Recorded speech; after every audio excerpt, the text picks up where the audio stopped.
Monsieur le ministre de l'Intérieur, conduisant la délégation officielle, représentant Monsieur le Président de la République,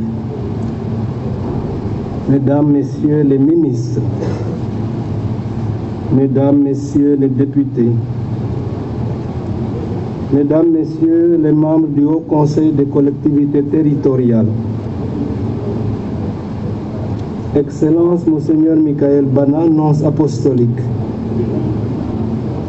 Mesdames, Messieurs les membres du corps diplomatique accrédité à Dakar, chers confrères dans l'épiscopat,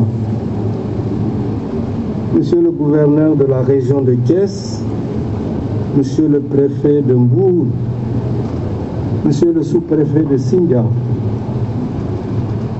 Monsieur le maire de la commune de Popenguine-Dayan, honorables autorités administratives, politiques et militaires, honorables membres des délégations musulmanes, honorables autorités religieuses et coutumières, révérends pasteurs représentant l'Église protestante du Sénégal, Mesdames, Messieurs les chefs de services publics et privés, chers confrères dans le sacerdoce, chers religieux et religieuses, chers frères et sœurs en humanité, Monsieur le ministre de l'Intérieur, Antoine Félix Abdoulaye Diome, vous conduisez la délégation officielle au nom de son Excellence, Monsieur le Président de la République, Macky Sall. La communauté chrétienne vous exprime par ma voix sa vive gratitude pour votre présence à cette 134e édition du pèlerinage marial de Popenguine. Soyez notre interprète auprès du chef de l'État pour lui présenter nos sincères remerciements avec l'assurance de nos ferventes prières pour sa noble mission au service de notre nation. Nous apprécions les attentions du président de la République à l'égard de notre communauté, ainsi que les nombreuses dispositions prises par différents démembrements de l'État du Sénégal pour nous permettre de vivre notre démarche de foi et de dévotion dans la paix et la quiétude. Monsieur le ministre de l'Intérieur, plusieurs réalisations témoignent de la bienveillante attention du président Macky Sall à notre égard, comme la restauration de la basilique mineure Notre-Dame de la Délivrance de Popenguine et de la cathédrale Saint-Antoine de Padoue de Ziguinchor, celle aussi de nos différents sanctuaires diocésains de pèlerinage, sans oublier la construction en cours d'un nouveau sanctuaire ici à Popenguine, au lieu dit le village des marcheurs, ceci afin de mieux répondre à la grande affluence des pèlerins. Ce rendez-vous annuel de prière qu'est le pèlerinage de Popenguine nous offre toujours l'occasion de prier, non seulement pour notre pays, le Sénégal, mais aussi pour la Gambie, dont les pèlerins demeurent fidèles à l'esprit sénégambien, pour la Mauritanie voisine et en communion aussi avec d'autres pèlerins, et pour ceux qui ont la charge de gouverner nos peuples, afin qu'en bons et fidèles serviteurs, ils soient les garants de l'unité de leurs concitoyens. Puissions-nous, grâce à leur engagement et à leur dévouement au service des populations, mener une vie calme et paisible en toute piété et dignité, comme dit l'apôtre Paul dans sa première lettre à Timothée. Nous voudrions saisir, Monsieur le ministre, l'occasion de votre présence parmi nous pour redire combien, dans la fidélité à l'enseignement du Concile Vatican II, nous partageons avec nos concitoyens les joies et les espoirs, les tristesses et les angoisses des hommes de ce temps. C'est ainsi que nous sommes encore profondément meurtris par le drame survenu à l'hôpital Mame Abdou Aziz Sy Dabakh de Tivaouane le 25 mai dernier, avec la mort accidentelle de 11 nouveau-nés.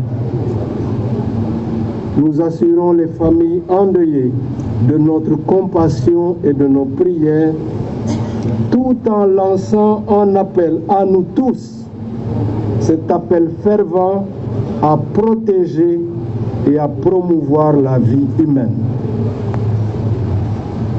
Devant la recrudescence de violences de toutes sortes, d'agressions, de meurtres et même de suicides, nous rappelons que nous tenons notre vie de Dieu seul. Tu ne tueras pas, commande le décalogue en Exode chapitre 20 verset 13. Et comme pour illustrer ce commandement divin, un chant liturgique proclame: tout homme est une histoire sacrée, l'homme est à l'image de Dieu. Notre pays s'honore d'avoir une devise magnifique: un peuple, un but, une foi. Le trophée que nous a rapporté la victoire finale de notre équipe nationale de football à la dernière Coupe d'Afrique des Nations, la CAN, au Cameroun, nous a montré le bienfait d'un vivre ensemble qui se met au service du bien commun jusque dans le sport. Puissions-nous en faire davantage l'expérience en bien d'autres domaines, dans les bons moments comme dans les difficultés, en toute solidarité pour mieux répondre aux nombreux défis de notre nation. C'est ainsi que nous tiendrons fidèlement le flambeau que nous ont légué les anciens. Nous formons une famille humaine voulue par le Créateur.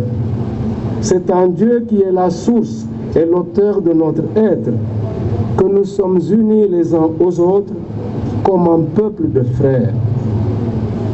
Au-delà de nos différences individuelles et communautaires, notre fraternité humaine interpelle notre capacité à élargir sans cesse notre cercle pour rejoindre l'autre, le protéger et même le promouvoir, comme nous le rappelle le pape François dans sa lettre encyclique Fratelli Tutti, tous frères. En nous faisant expérimenter nos fragilités et nos vulnérabilités, la pandémie de Covid-19 nous a interpellés sur notre devoir de solidarité en vue du bien comme moyen de notre épanouissement. Car personne n'est une île et c'est ensemble que nous bâtissons notre société et notre nation. Le thème choisi pour cette 134e édition du pèlerinage de Popenguine, l'amour familial, vocation, chemin et chemin de sainteté, nous conforte dans cet engagement pour le bien de tous. Nous félicitons et remercions son Excellence, Monseigneur Martin Boukartine, évêque de Kaolack, pour l'enseignement qu'il nous a prodigué au cours de la messe. Comme président de notre commission de la famille, Monseigneur Martin est tout à fait indiqué pour nous aider à vivre au diapason de l'Église universelle en matière de pastorale conjugale et familiale. C'est d'ailleurs dans cet esprit que le 26 juin prochain, en communion avec le pape François, qui présidera la rencontre des familles à Rome, nous, évêques du Sénégal, présiderons aussi des pèlerinages ou des messes pour les familles dans nos différents diocèses pour célébrer et magnifier la joie de l'amour à Maurice Laetitia. Nous voulons, à cette occasion, d'une part, encourager les familles qui témoignent de la communion dans l'amour, le respect, la patience et la joie. D'autre part, implorer la miséricorde de Dieu pour les familles éprouvées, divisées ou brisées. Nous ne manquerons pas non plus de prier pour ceux et celles qui cherchent l'âme sœur dans les liens du sacrement du mariage, signe de l'alliance de Dieu avec son peuple. Que la prière de la Sainte Famille de Jésus, Marie et Joseph obtienne à nos familles d'abondantes grâces et bénédictions auprès du Seigneur. Monsieur le ministre, et vous l'avez rappelé, le 31 juillet prochain, nos concitoyens seront appelés à élire les députés qui les représenteront à l'Assemblée nationale, où ils seront porteurs non seulement des préoccupations de leurs électeurs, mais aussi de celles de tous leurs concitoyens. Ces élections législatives feront encore appel à notre sens du devoir civique et à notre responsabilité personnelle et collective. Conscients qu'il nous appartient, comme citoyens responsables, de consolider notre démocratie par la qualité de nos paroles et de nos actes, nous devrons nous efforcer de tout faire pour que la raison l'emporte sur la passion, dans le respect du bien commun, et que le scrutin se déroule dans la paix, en toute transparence. Pardonnez-moi cependant, Monsieur le ministre, je parle en profane, de ne pas bien comprendre qu'il soit si compliqué de dresser des listes électorales qui répondent aux normes édictées. Faudrait-il alors, comme on dit, un renforcement des capacités au niveau des partis politiques et coalitions pour éviter les erreurs qui pourraient porter préjudice à la libre expression démocratique? Or, n'est-ce pas cette expression démocratique qui est la visée essentielle pour mieux garantir la paix et la concorde nationale?